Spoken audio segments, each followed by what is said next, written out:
acontece no mundo atual sem Cristo?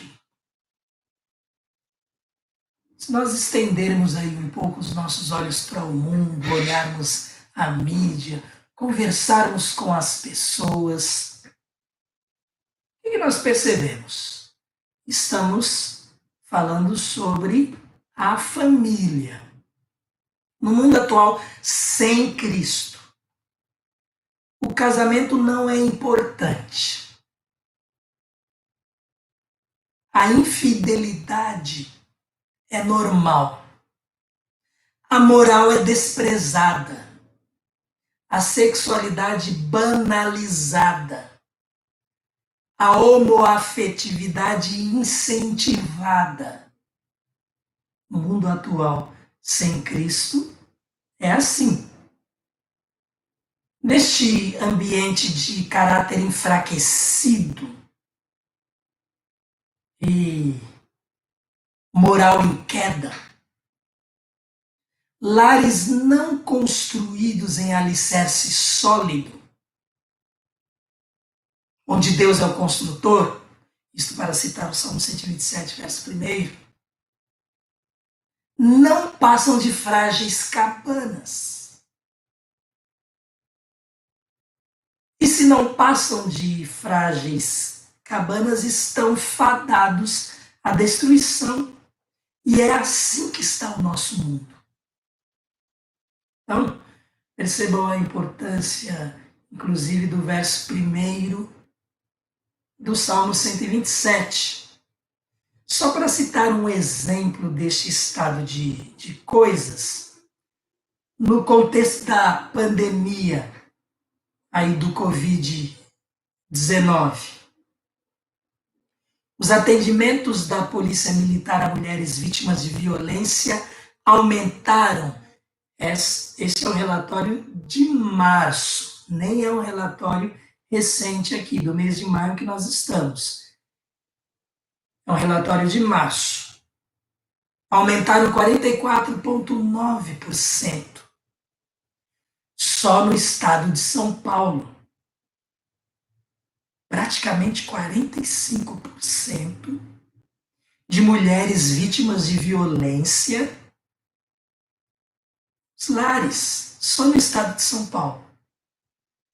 É um relatório este divulgado pelo Fórum Brasileiro de Segurança Pública. E esse relatório informa que o total de socorros prestados passou de 6.775 em março de 2019 para 9.817 na comparação, agora com 2020. E a quantidade de feminicídios, mulheres, esposas, companheiras assassinadas, também subiu no estado de 13 para 19 casos, 46,2%. Este é um dado que eu tirei lá do site da agência brasil.ebc.com.br. Então, só um exemplo para nós percebermos como anda a situação no mundo. Este ambiente de caráter enfraquecido, moral em queda, lares não construídos em alicerce sólido, onde Deus é o construtor. A base é a Bíblia, palavra de Deus para um lar sólido. Nosso mundo está assim. Claro que isso não é 100%. Há lares bons, lares harmoniosos, lares onde as pessoas, os componentes da família se respeitam, têm uma boa base de ensino familiar. De repente, o que falta nesses lares é Cristo, para que esta harmonia, inclusive, se estenda por toda a eternidade. Por isso, Jesus é o melhor presente para a família.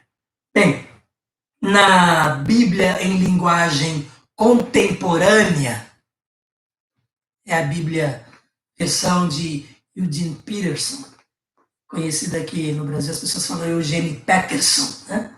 Essa Bíblia aqui bonita, engraçado que ela sai ao contrário, né? A mensagem. Não sei, os irmãos estão vendo aí, vocês estão vendo como eu Aqui é a mensagem, Bíblia em linguagem contemporânea. Esta aqui eu ganhei da Beth, Bíblia bonita, né? E a forma como o texto está, o Salmo 127 também é bem interessante. O verso primeiro do Salmo 127, na versão aqui de Eugene Peterson, está assim: se o Eterno não construir a casa, a obra dos construtores não passará de frágeis cabanas. É assim que está o verso primeiro aqui nessa versão. Por isso que eu falei de frágil cabana aqui nessa nossa conversa. É como ele traduz, é como ele passa a ideia do verso primeiro do Salmo 127 para nós. Uma frágil cabana não resiste a condições intempéries, a tempestades. Uma frágil cabana, vindo as tempestades, ela cai. É assim a família que não tem uma base sólida. Às vezes a família tem a base sólida, né? Mas aqueles componentes que receberam esta base, quando eles rejeitam a Cristo, infelizmente, eles terminam caindo no mesmo erro das pessoas que estão aí fora e depois sofrem as consequências. Bem, na nossa versão aí da NVI, se não for o Senhor o construtor da casa, será inútil trabalhar na construção. Se não é o Senhor que vigia a cidade, será inútil a sentinela montar guarda. Na verdade, o texto vai falando mais coisas. Fala, se não é o Senhor que vigia a cidade, será inútil a sentinela montar guarda. Será inútil levantar cedo e dormir tarde, trabalhando arduamente por alimento, se não for o Senhor. O verso 2 ainda continua: o Senhor concede o sono àqueles a quem Ele ama. Você dorme bem? Você dorme tranquilo? O Senhor concede o sono àqueles a quem Ele ama. O que nós podemos resumir aqui nesse verso primeiro do Salmo 127? Sem Deus tudo é inútil. Sem Deus, a família vive numa inutilidade, fazendo coisas que o desagradam e ela própria termina entrando em conflito. E o resultado são as estatísticas que nós vemos por aí.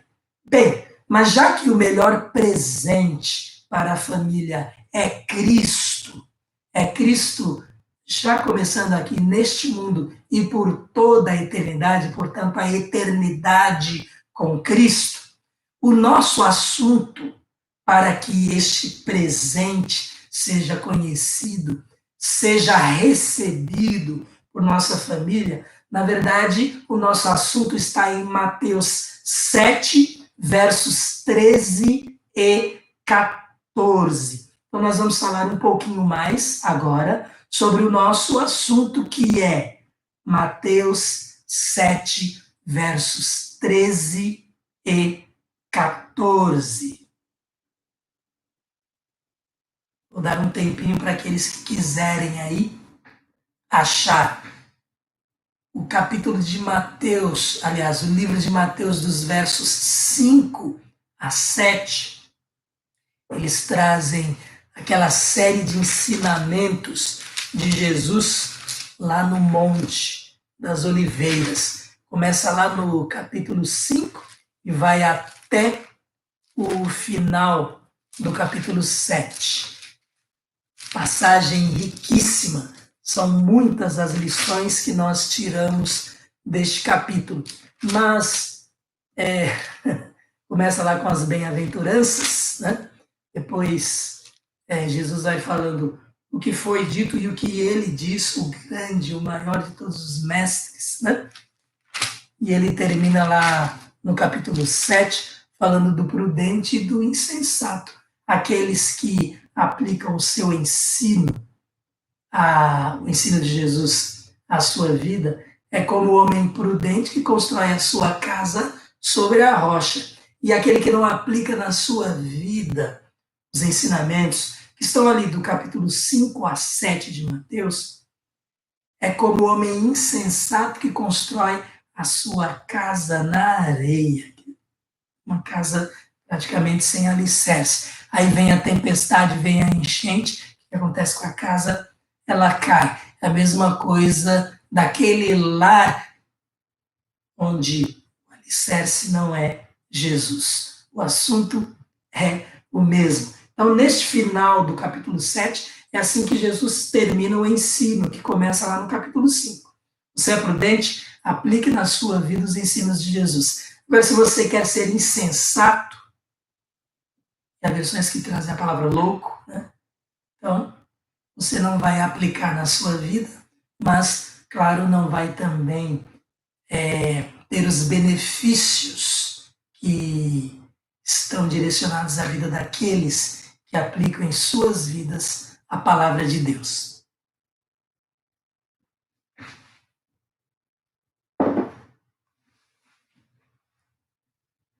O melhor presente para a família, versos 13 e 14 de Mateus 7. Orientação, o conselho, o ensinamento, até podemos dizer a ordem de Jesus. Entrem pela porta estreita, pois larga é a porta e amplo o caminho que leva à perdição. E são muitos os que entram por ela. Como é estreita a porta e apertado o caminho que leva à vida, são poucos os que a encontram. Vou ler novamente. Entrem pela porta estreita, pois larga é a porta e amplo o caminho que leva à perdição, e são muitos os que entram por ela. Como é estreita a porta e apertado o caminho que leva à vida, são poucos os que a encontram. Esses dois versos do capítulo 7 de Mateus, nós vamos aqui falar um pouco sobre eles, que são o presente melhor que nós podemos oferecer a nossas famílias, pois esses versos estão falando de Jesus, porque a porta estreita é Jesus. Jesus é a porta que conduz à salvação. Jesus é o caminho que conduz à salvação. Então, ele é essa porta estreita. Ele é este caminho estreito. A outra porta, a porta larga, o caminho amplo, o caminho espaçoso, são caminhos de perdição ou da perdição. Então vamos rapidamente aí. Primeiro Jesus fala, entrem, escolham a porta estreita. Isso tem a ver com o quê? Com uma decisão. Você tem diante de você a porta estreita e a porta larga, que Jesus diz, para que você o tenha, para que você tenha salvação em Jesus Cristo.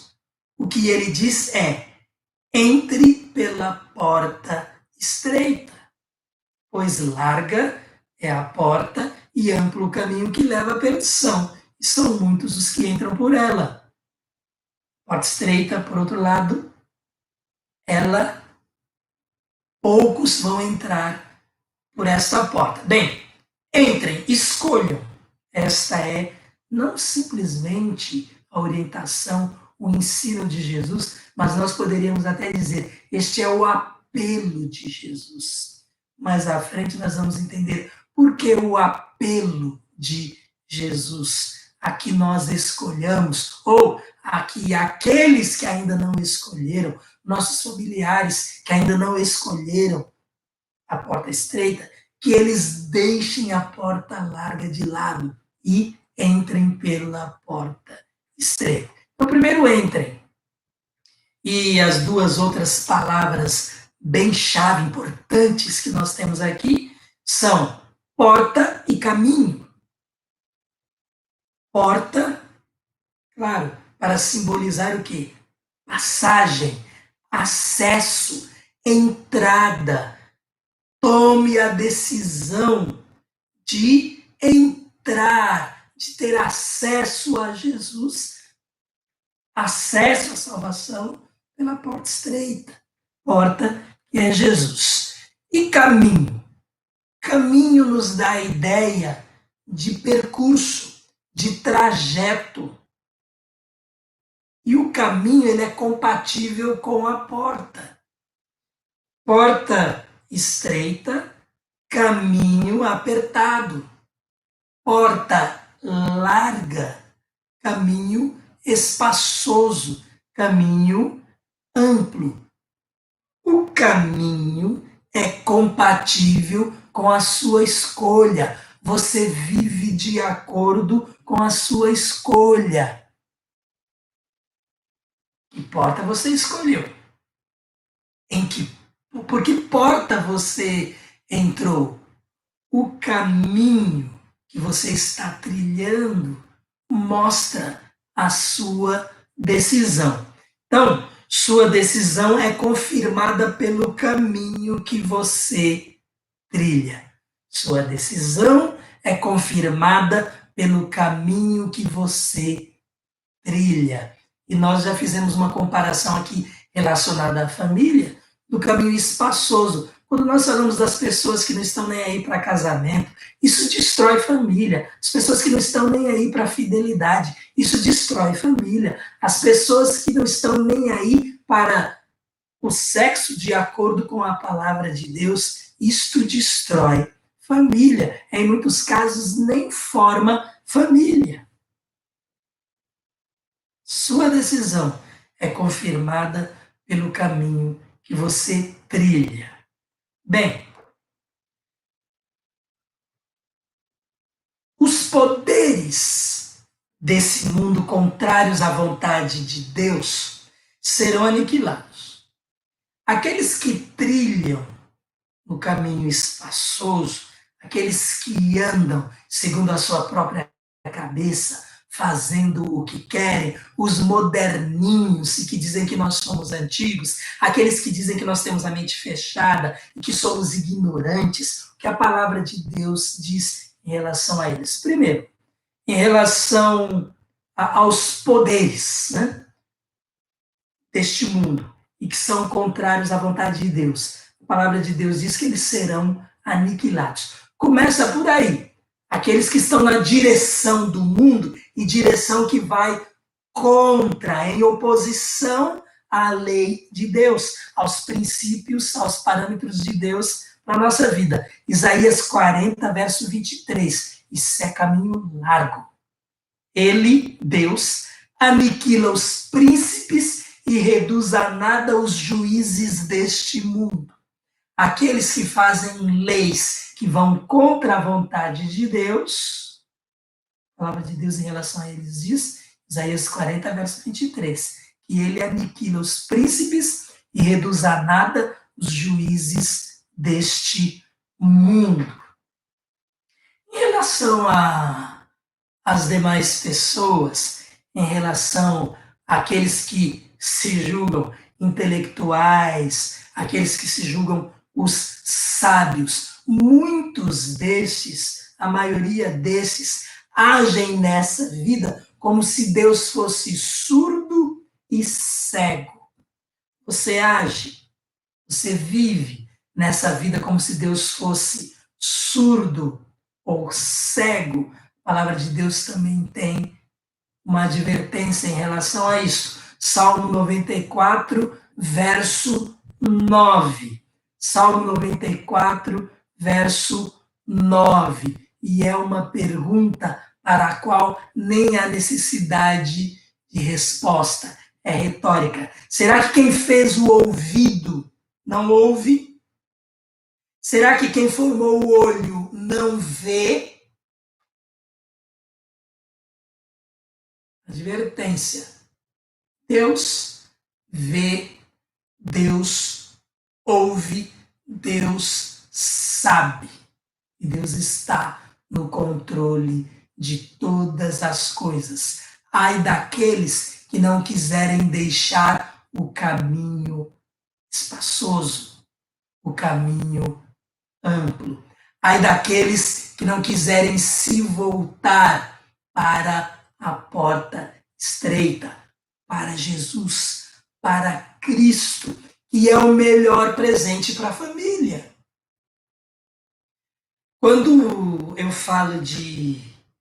eu lembro esse verso 9 aqui, Salmo 94, será que quem fez o ouvido não ouve? Será que quem formou o olho não vê? Eu me lembro da experiência de Moisés. Deus o comissionou a libertar seu povo. E aí Deus falou para Moisés o que ele iria fazer. Deus deu a ele poder. Deus fez algumas demonstrações ali diante de Moisés do que ele precisaria fazer para convencer Faraó a libertar o povo hebreu, o povo de Israel, de lá da escravidão do Egito. Moisés sabia que não seria, do ponto de vista humano, fácil. Deus está conosco, mas o caminho é estreito, é apertado. Então Moisés, isso está lá em Êxodo capítulo 4, versos 10 e 11. Moisés fala assim, diz porém Moisés ao Senhor, ó Senhor, nunca tive facilidade para falar, nem no passado, nem agora que falaste a teu servo. Não consigo falar bem. Então Moisés está falando para Deus, Senhor, eu não consigo falar, como o Senhor quer que eu assuma esta responsabilidade? De repente, nós podemos estar dando uma ou outra desculpa para apresentarmos melhor presente à nossa família. E aí Deus fala para Moisés, no verso 11 de Êxodo 4, disse-lhe o Senhor, quem deu boca ao homem? Quem fez o surdo ou mudo? Quem lhe consegue vista ou o torna cego? Não sou eu, o Senhor? Então eu me lembro dessa situação de Moisés com Deus, quando na palavra de Deus vemos esta advertência das pessoas que vivem como se Deus fosse cego, vivem como se Deus fosse surdo, vivem como se Deus tivesse criado o mundo, e há alguns que creem assim, inclusive, e abandonado a sua própria sorte, e eles dizem, mas é isso que parece, Deus tem seus planos. E são planos de salvação. E ele é paciente, isso lá na segunda carta de Pedro nós lemos, Deus é paciente. Por isso o mundo vai caminhando e muitas vezes as coisas vão piorando, é porque Deus é paciente, aguardando que mais pessoas se voltem para Jesus para serem salvas. Então Jesus apresenta a porta estreita como única, na verdade, alternativa para a salvação, para estarmos com Ele na eternidade. E nós que já escolhemos a porta estreita, precisamos falar aos nossos familiares, precisamos comunicar a eles esta verdade, se queremos vê-los conosco na eternidade. E o que nós lemos lá nesses versos 13 e 14? Por que evitar a porta larga e o caminho amplo? Jesus responde, porque leva à perdição. A porta larga, o caminho amplo levam à perdição. Nós lemos. Romanos 16, verso 20, é um verso que traz para a igreja de Cristo um grande alento por causa das dificuldades, das batalhas que nós temos neste mundo. E esta é uma batalha espiritual, não é uma luta contra carne e sangue. Romanos 16, 20, nós lemos assim, em breve o Deus da paz esmagará Satanás debaixo dos pés de vocês. Debaixo dos pés da Igreja de Cristo. Há esperança para o mundo. Quando nós lemos e estudamos o Apocalipse, a revelação de Deus para as coisas que haveriam de acontecer, o resumo que nós podemos fazer lá do Apocalipse é de que Jesus venceu. Nós temos a vitória em Cristo. Billy Graham falava isso. Eu fui lá, eu fui no final, eu li, tudo vai acabar bem para quem escolheu Cristo. O final é feliz para quem escolheu Cristo. Nós estamos estamos diante de toda essa situação, mas o final será feliz, e é esse final feliz o melhor presente que nós queremos para a nossa família, Jesus.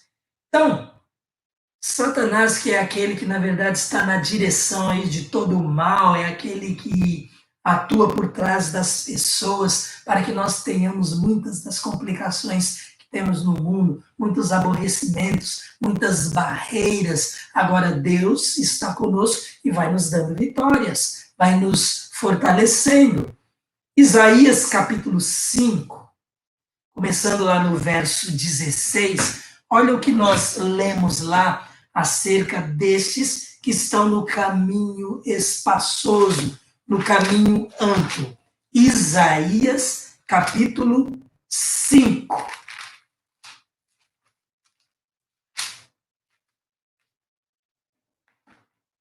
Nós lemos assim. Eu não vou ler, na verdade, eu vou fazer aqui um resuminho, né? Porque o nosso tempo está avançado.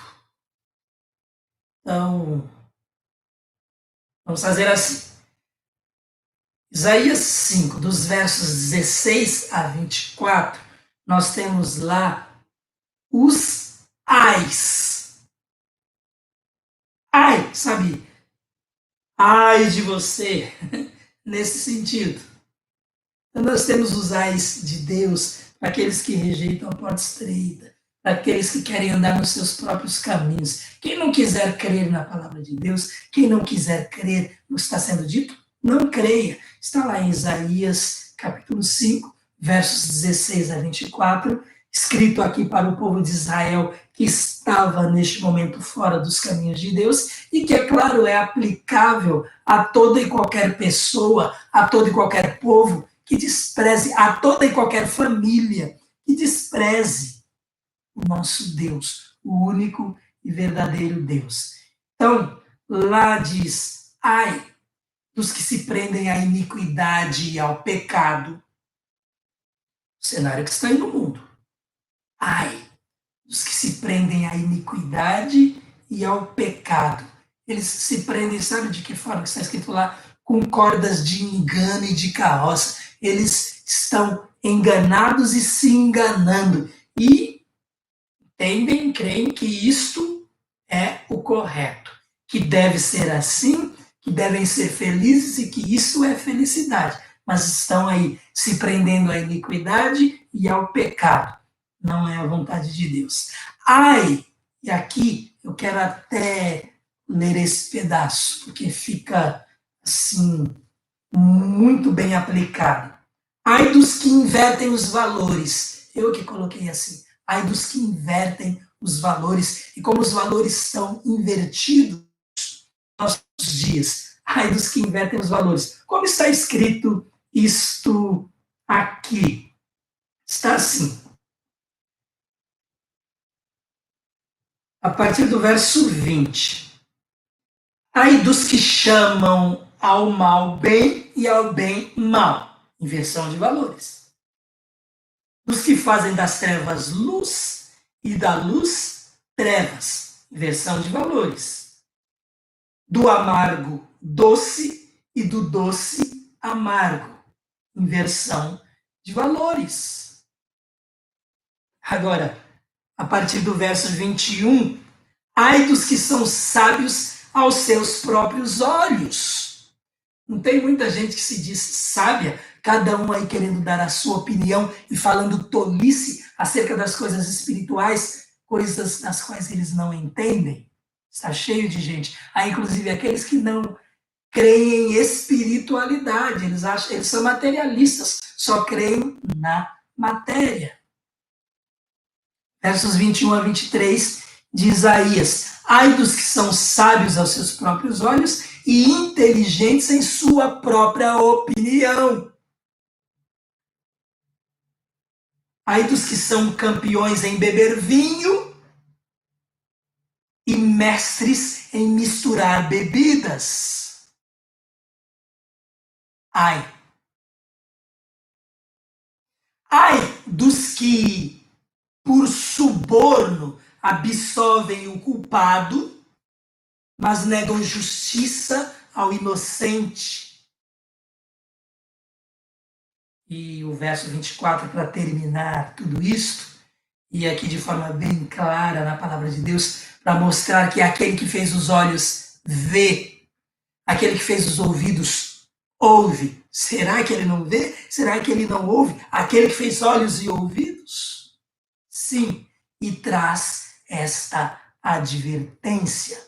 Por isso, assim como a palha é consumida pelo fogo, e o restolho é devorado pelas chamas, assim também as suas raízes apodrecerão, e as suas flores, como pó, serão levadas pelo vento, pois rejeitaram a lei do Senhor dos Exércitos, desprezaram a palavra do Santo de Israel. Olha, assim também as suas raízes apodrecerão. Raiz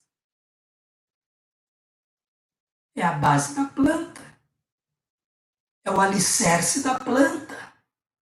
Se você destruir a raiz, você mata a planta.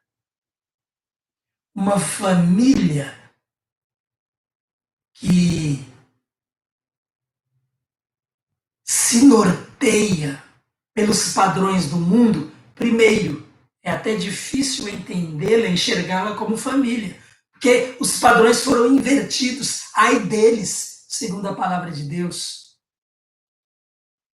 Na raiz, eles já estão sendo destruídos, mas isso aqui fala em relação à eternidade, para aqueles que não se voltarem para Cristo. Bem, vamos partir para o encerramento, senão nosso tempo vai embora, né? Então, estão aí os ais, está aí a advertência, as raízes apodrecerão, o resultado para aqueles que desprezam Deus, resultado futuro. Em muitos casos, isto já é, inclusive, presente, porque nós não vemos felicidade, alegria, na verdade, nessas vidas. Nós não vemos paz, nós vemos a violência, nós vemos conflitos, é isso que nós vemos no nosso mundo, no mundo de hoje, porque é um mundo que não está seguindo os padrões de Cristo, e sim os padrões do maligno.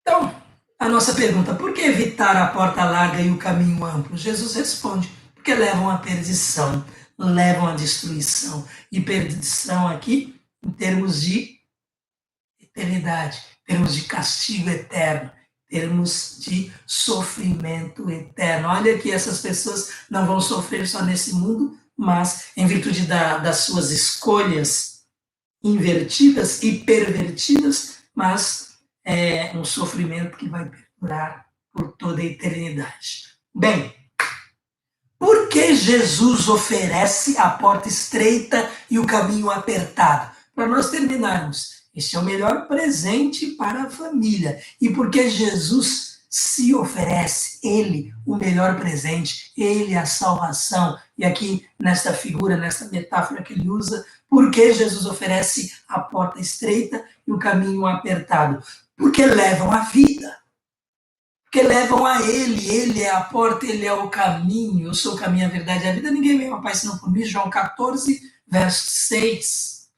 Então Jesus oferece a porta estreita e o caminho apertado, porque levam a vida, e é o que nós lemos aqui, escolher a porta estreita, o caminho apertado, porque eles levam à vida, e o outro caminho, à perdição. O que nós concluímos daí? Se Jesus está oferecendo, está ensinando, está advertindo, de uma certa forma até ordenando a você que decida pelo que ele orienta, ora, por que isso? Porque Deus não quer que ninguém pereça. Aquilo que citamos por cima um pouquinho atrás, segunda carta de Pedro, capítulo 3, verso 9. Ele, o Senhor, é paciente com vocês. O mundo não saiu do controle, não. Deus está no controle de tudo. Essa é aquela passagem que fala, as pessoas falam, que nada, não vai acontecer nada disso, não. Já faz tanto tempo aí, milhares, mais de 1000 anos aí, e as coisas continuam sempre as mesmas coisas. E aí Pedro fala, um dia como 1000 anos como um dia para o Senhor. E por que é que o Senhor, então, ele não vem logo? Porque Jesus não voltou ainda. Pedro diz, ele é paciente com vocês, não querendo que ninguém pereça, mas que todos cheguem ao arrependimento. A porta estreita é oferecida por isso, porque Deus não quer que ninguém pereça, mas que todos cheguem ao arrependimento. Então, esta palavra, inclusive os ais que nós lemos aqui em Isaías, não são palavras de ameaça, são advertência para que este caminho seja deixado. Por quê? Porque Deus não quer que você pereça. E aqui, é claro, nós estamos falando daqueles que ainda não escolheram Jesus. E nós, familiares que já temos Cristo, observando essa passagem, vamos entendendo e nos colocando, nos submetendo a Deus para que Ele nos ajude a comunicar a verdade eterna aos nossos familiares. 2 Pedro 3,9, ele é paciente com vocês, não querendo que ninguém pereça, mas que todos cheguem ao arrependimento. E Paulo, escrevendo a Timóteo, na sua segunda carta, capítulo 2, verso 4, 2 Timóteo 2, verso 4. Deus deseja que todos os homens sejam salvos e cheguem ao conhecimento da verdade. Portanto, aqueles que estão ouvindo, que de repente acham que nós queremos que Deus execute os seus ais, não, porque o próprio Deus não quer fazer isso. É por isso que ele oferece a salvação. Deus deseja que todos os homens sejam salvos e cheguem ao conhecimento da verdade. É um trecho do verso 4 que está lá quando Paulo está escrevendo a Timóteo acerca de outros assuntos, mas ele deixa isto claro aqui. Um texto do Antigo Testamento agora, e temos outros, mas vamos ficar com este, Ezequiel 33, verso 11. O próprio Deus falando aí, olha, o profeta Ezequiel, boca de Deus, transmitindo na primeira pessoa, Deus falando. Hoje a você e a mim. Não tenho prazer na morte dos ímpios. Antes, tenho prazer em que eles se desviem dos seus caminhos e vivam. É Deus que está falando. Não tenho prazer na morte dos ímpios. O prazer de Deus, ele diz, antes tenho prazer em que eles, os ímpios, se desviem dos seus caminhos e vivam, se desviem, saiam do caminho amplo, voltem-se para a porta estreita. Esta é a vontade de Deus. Ezequiel capítulo 18, versos 23 e 32, vai falar lá, esses versos vão falar algo semelhante a este verso 11 do capítulo 33. Então, também lá, Ezequiel 18, versos 23 e 32, mas nós não vamos citar, porque é bem semelhante aqui ao verso 11 do capítulo 33. Então, vamos lá, para encerrar esta palavra, que estamos aí já batendo um recorde neste culto nosso prestado ao nosso Deus. Como eu transmito a salvação em Cristo para minha família? Já que a salvação é o presente, e foi uma das respostas aí do nosso testemunho, né, para que eles conheçam Jesus. Como eu transmito a salvação em Cristo para minha família? Como é que eu ofereço a eles o melhor presente, que é Cristo? Primeiro, e são só duas coisas, tá? Primeira, o meu modo de vida, meu testemunho. Eu estou andando pelo caminho apertado. É assim que eu transmito a salvação em Cristo para minha família. O meu exemplo de vida, a minha vida na prática. Número 1, meu modo de vida. 2, além do modo de vida, falando de Cristo para eles, pregando o Evangelho, lendo, mostrando a palavra de Deus. Para eu falar de Cristo para eles, eu preciso ler a palavra de Deus, eu preciso estudá-la. É assim que eu transmito a palavra de Deus àqueles que precisam ouvir. Claro, aqui nós estamos falando do melhor presente para a família, mas é claro que nós não devemos transmitir Jesus, pregar acerca de Cristo apenas para os nossos familiares. Esse é o nosso assunto de hoje. Devemos transmitir, falar de Jesus a todos, falar aos nossos vizinhos, aos nossos amigos, aos nossos colegas de trabalho, até que de repente, até principalmente, aqueles que não nos querem bem. E eles vão ter da nossa parte o testemunho da nossa preocupação em relação à vida deles. Então, com o meu modo de vida, número 1. E 2, falando de Cristo. Para falar de Cristo, preciso conhecer a palavra de Deus. Então, poderíamos até abrir uma série de itens aqui em relação a isso. Mas isso nós fazemos. A Igreja de Cristo, ela é ensinada como fazer isso e como viver a vontade de Deus.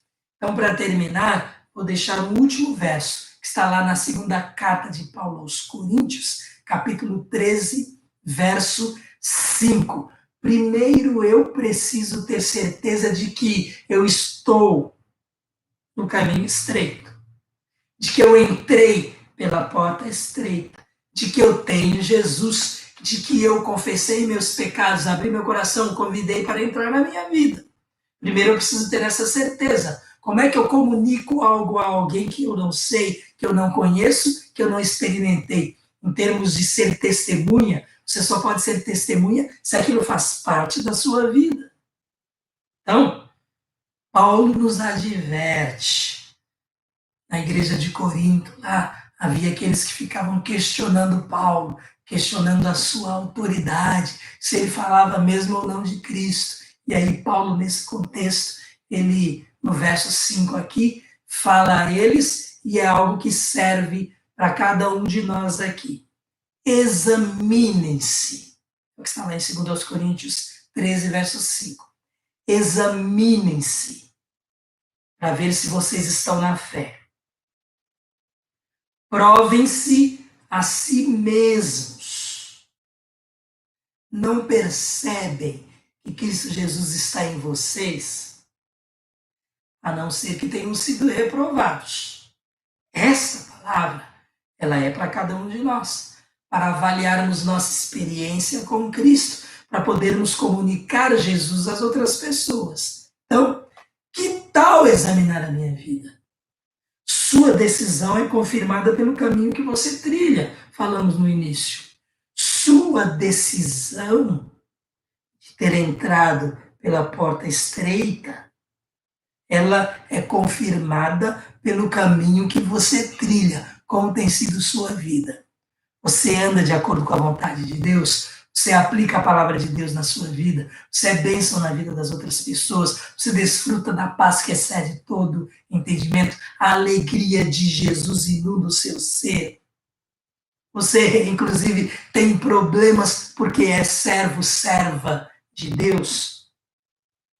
Examine-se para ver se você está na fé.